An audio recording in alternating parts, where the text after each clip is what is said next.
Well, we met in college in the 1960s. We were taking summer courses and we just ran into each other.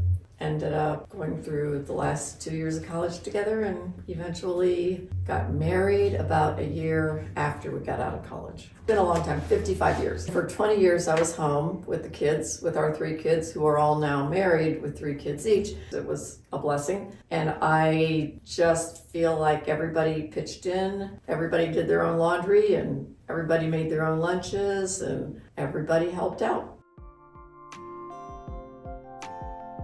A mutual faith. It probably would be very hard to sustain that without mutual values, and particularly mutual faith. We are Christians, so that has been the one thing that gets you through the rocky times. It's the rocky times in any marriage that are just like, oh, it's okay this year, but it could be better, and you have a commitment. And so it's a big commitment to knowing that this is something you both value, that you'll work through a little rock. We both wanted kids, the same family values, that we both also like personal time just together. That's a really important thing, to do personal time just together. Even if after 55 or 60 years, you still need that few times just together.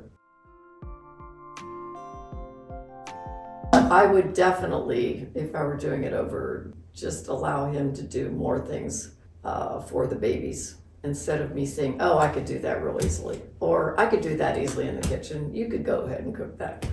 I know you can do more than a PBJ, so I should just step back and let you do that. But we were a really traditional family. When you're married in the 60s, mom does this and dad does that really well. So if he can fix everything and I can do everything else, we just divided it up the best way we could. Get married.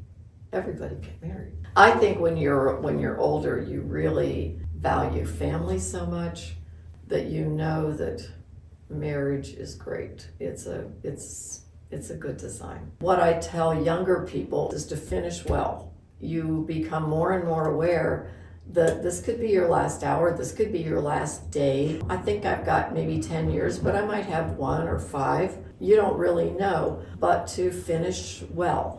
To make sure you are very conscious of the fact that if you had a few things you wanted to do, go ahead and finish those well. The way to finish well is to pretend like this is where I'm going to live forever. In this case, Talbot County was the one place I never thought we'd live forever, but it turned out to be 40 years. I'm really glad. I always had the idea that whenever we move, it's forever. And I'll invest in the community, in whatever's going on politically or in my neighborhood or at church or in Roger's career or raising kids. We'll just pretend we're there forever. I think it's the best advice I would ever give anybody.